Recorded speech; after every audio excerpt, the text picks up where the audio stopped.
DLS গেমে goalkeeper control নিয়ে এর আগে আপনি অনেক ভিডিওই দেখে থাকতে পারেন, কিন্তু আজকের এই ভিডিওটি একটু ভিন্ন। কারণ আজকের ভিডিওতে ডিএলএস গেমের গোলকিপার কন্ট্রোলের সকল খুঁটিনাটি বিষয় নিয়ে আলোচনা করা হবে এবং দুইটি এমন সিক্রেট ট্রিক্সও রয়েছে যেগুলোকে ব্যবহার করে আপনিও হতে পারবেন গোলকিপিং কন্ট্রোলের সেরা একজন।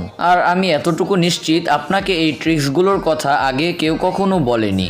ভিডিওর শুরুর দিকে আমরা গোলকিপার নিয়ন্ত্রণের কমন বিষয়গুলো জানবো, এরপরেই মূলত সেই সিক্রেট ট্রিক্সগুলো জানার চেষ্টা করব। তাহলে চলুন শুরু করি।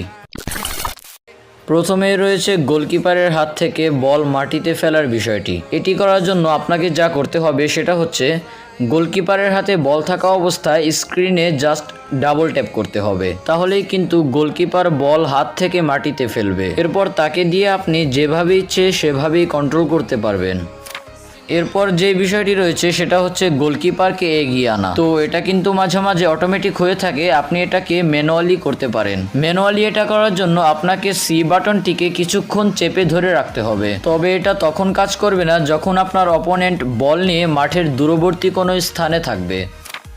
এরপর যেটা রয়েছে কর্নার কিকের সময় অথবা ফ্রি কিকের সময় গোলকিপারকে এগিয়ে আনা। তো সেটি করতে স্ক্রিনে থাকা জিকে অপশনটিতে ক্লিক করতে হবে, তাহলেই কিন্তু গোলকিপার এগিয়ে আসবে কর্নার কিক অথবা ফ্রি কিকের সময়।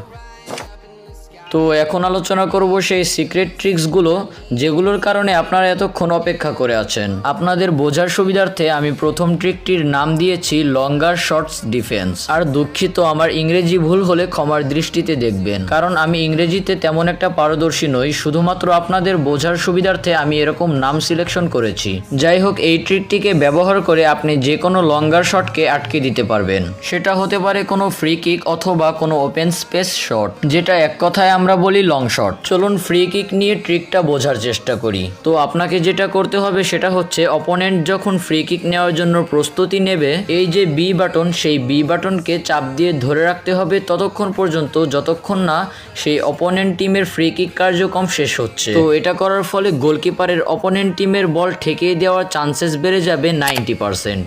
আবার খেয়াল রাখবেন, এটা কিন্তু লং শটের ক্ষেত্রেই প্রযোজ্য এবং পরিস্থিতি বুঝে আপনাকে ডিসিশন নিতে হবে আপনার কখন এটা ব্যবহার করা উচিত। আবার অপোনেন্ট যখন ফ্রি কিকে পাসিং খেলবে তখন এটা ব্যবহার করতে যাবেন না, তাহলে কি হবে নিশ্চয়ই বুঝতে পারছেন। আর সরাসরি লং শটের কথায় আসলে বি বাটনটিকে 2 থেকে 3 বার কন্টিনিউয়াসলি প্রেস করে যেতে হবে, তাহলে আপনি নিজেই বুঝতে পারবেন কতটা ভালো সেভ দিচ্ছে গোলকিপার আগের তুলনায় যখন আপনি এই ট্রিকটিকে ব্যবহার করতেন না। তাই যে কোনো প্রকার লং শট আটকাতে এই ট্রিকগুলো ব্যবহার করুন।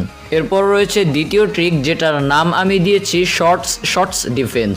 এই ট্রিকটি আপনাকে কর্নার কিকে গোল খাওয়ার হাত থেকে বাঁচাবে। তো চলুন বোঝার চেষ্টা করি কিভাবে দ্বিতীয় ট্রিকটিকে ব্যবহার করবেন। তো প্রাথমিকভাবে আমরা কর্নার কিকের বল ক্লিয়ার করার জন্য বি বাটন অথবা এ বাটনকে কাজে লাগাই, যার মাধ্যমে আমরা হেড করে বলটি ক্লিয়ার করতে পারি। আর কোনোভাবে বল ক্লিয়ার না করতে পারলে গোল খাওয়াটা কিন্তু একটি কমন বিষয়। তো এরকম সিচুয়েশনে আপনাকে যা করতে হবে সেটা হচ্ছে আপনার অপোনেন্ট যখন হেড করবে তখন সেই হেড করা বলটি জালে জড়ানোর আগ মুহূর্ত পর্যন্ত আপনি কিছু মিলি সেকেন্ড সময় পাবেন। আর সেই সময়টুকুর মধ্যে আপনাকে বি বাটনটিকে একবার হলেও প্রেস করার চেষ্টা করতে হবে।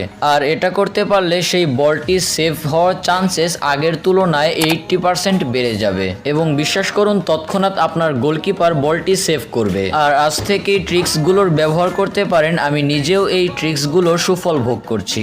ভিডিও কেমন লাগলো তা কমেন্ট করে জানাতে পারেন। ডিএলএস নিয়ে আরো ভিডিও পেতে সাবস্ক্রাইব করুন এই চ্যানেল। তো ফ্রেন্ডস, আজকে এই পর্যন্তই, ফিরবো নতুন ভিডিও নিয়ে।